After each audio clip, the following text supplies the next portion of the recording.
Bonjour à tous et bienvenue sur ma nouvelle chaîne Le Monde des Anciens par Samina Italie 2, qui est la suite du Monde des Anciens par Samina Italie.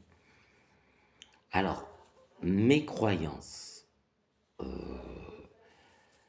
Oui, je crois que Jésus est le Fils, Dieu le Fils en fait. Mais contrairement à ce qu'on pourrait penser, je n'ai pas la croyance personnelle, ni la conviction que Dieu le Père ait engendré un Fils. C'est la petite nuance entre les catholiques et les saints des derniers jours, les mormons quoi. C'est que nous, mormons, nous pensons que avant la création du monde, Dieu le Père a créé Dieu le Fils. C'est tout à fait possible à un Dieu, comme Dieu le Père, de créer un autre Dieu, Dieu le Fils. Si on regarde bien la Bible, dans la Torah, il est marqué Bereshit bara Elohim et hashamayim ve'et haaretz. Au commencement, les dieux, parce que Elohim, c'est le pluriel de Elo, donc c'est les dieux, ont créé le ciel et la terre. Donc, il y a plusieurs dieux. C'est bien ce que dit la Torah. Je ne parle pas de polythéisme, hein. Non, mais c'est des Michel, Michael, Gabriel, Raphaël et tout ça. C'est ça, plusieurs dieux. C'est tout un panthéon, en fait. Si on regarde bien les choses, même si on est monothéiste, le judaïsme, le christianisme, l'islam apportent une sorte de nouveau panthéon en appelant des déités qu'on connaissait autrefois sous des noms païens et qu'on adorait avec des statuettes et tout ça, en leur donnant des noms monothéistes, donc du coup, et on ne les adore plus, mais on les conjure. C'est la différence. Mais ça reste, l'existence de plusieurs dieux reste possible. Donc nous pensons que Dieu crée, Dieu le Père crée Dieu le Fils et demande à Dieu le Fils de créer le monde.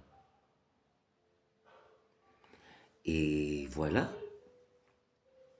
Donc dans la sourate Al-Ahad, أعوذ بالله من الشيطان الرجيم بسم الله الرحمن الرحيم قل هو الله أحد الله الصمد لم يلد ولم يولد ولم يكن له كفوا أحد. Donc, qu'il n'est lam yalid wa lam yulad, qu'il n'est ni engendré ni été engendré, ça tient très très bien la route, la croyance sainte des derniers jours. Parce que Dieu, en fait, Dieu le Fils, crée le monde, il crée le monde, si bien que dans le monde qui est créé, un jour, Marie, en Galilée, tombe enceinte en étant vierge et fait l'incarnation de Dieu le Fils sur terre, qu'on appelle alors Jésus. Alors avant la création du monde, Dieu le Fils était appelé Jéhovah. Voilà. C'est notre croyance et ça respecte aussi bien la Bible que le Coran, puisque il n'est pas question d'engendrer, mais juste de venir au monde de manière humble, pour se rapprocher de l'homme et lui montrer que c'est Dieu qui descend vers lui et c'est Dieu qui lui pardonne ses péchés à l'homme. Donc ça respecte ces croyances-là. Et puis, si on se souvient bien, parce que la croyance en un Dieu divino-humain, déjà, premièrement, c'est une croyance juive. Parce qu'on ne le sait pas. On dit, oui, les juifs ne croient pas en Jésus. Oui, ils ne croient pas en Jésus. Ils n'ont pas reconnu dans Jésus le Messie. Mais c'était bien lui. Mais c'est une croyance juive qui existait avant l'arrivée de Jésus, pendant le règne de Jésus, et après sa crucifixion, la croyance en un Messie divino-humain était une croyance juive qui existait dans ces trois périodes. Et si on se souvient bien, c'est pas si invraisemblable que ça.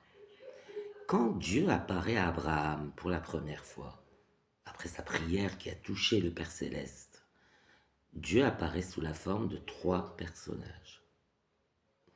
Donc, c'est tout à fait possible d'être un Dieu et d'avoir une forme humaine. Contrairement à la croyance juive qui est répandue, qui dit que Dieu n'est pas un être humain, hein. Enfin bref, on, on ne voit pas de divinité dans la chair, dans l'être humain de chair. Mais c'est une croyance qui existait déjà avant l'arrivée de Jésus, pendant son règne et après sa crucifixion.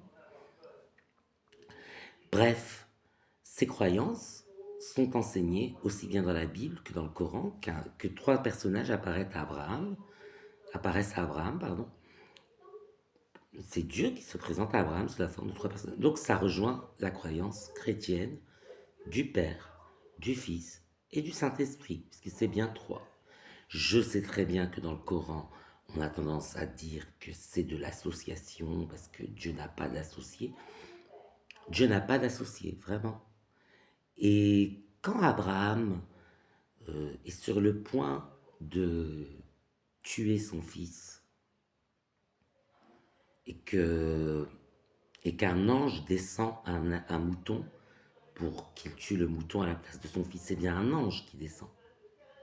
De la même manière, quand Mahomet, sallallahu alayhi wa sallam, reçoit la révélation du Coran, c'est bien l'ange Gabriel qui lui révèle le Coran. C'est bien un ange. Donc, Dieu est unique, je ne dis pas le contraire. Il n'y a qu'un seul Dieu qu'il faut adorer. Il faut adorer qu'un seul Dieu.